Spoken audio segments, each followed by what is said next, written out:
იუსტიციის სახლი. ყველაფერი ერთ სივრცეში.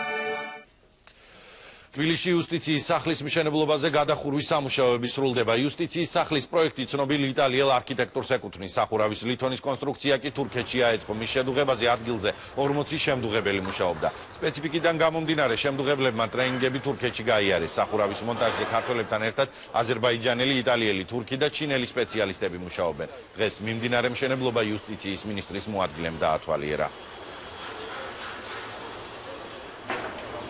იუსტიციის სახლის მშენებლობა 24 საათიან რეჟიმში მიმდინარეობს და ძალიან მნიშვნელოვანია, რომ 40 ჩვენი მოქალაქე, რომელიც თურქეთში იყვნენ, სწორედ აი ამ სახურავის დასამზადებლად ეხლა უკვე საქართველოში არიან, შემოგვემატა ეს სამუშაო ძალა და შესაბამისად ძალიან ინტენსიური ტემპით მუშაობთ. სექტემბერში ჩვენ ხსნით მსოფლიოში ყველაზე დიდ სახელმწიფო და კერძო მომსახურების ცენტრს. კონსტრუქცია მარტივი არ არის, საკმაოდ რთული არის. კურსები გავიარეთ თურქეთში.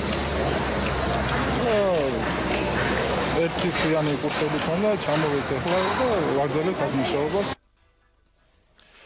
Online service. აიღეთ პასპორტი, პირადობის, დაბადების და ქორწინების მოწმობები, მიიღეთ მოქალაქეობა, დაარეგისტრირეთ ქონება თუ ბიზნესი, ისარგებლეთ აღსრულებისა და ნოტარიუსთა პალატის სერვისი. გაეცემით მუდმივად განახლებად სტატისტიკასა და საინტერესო ფაქტებს. მიიღეთ პასუხი თქვენთვის აქტუალურ კითხვებზე საიტის გიდისგან 24 საათის განმავლობაში. www.house.gov.g.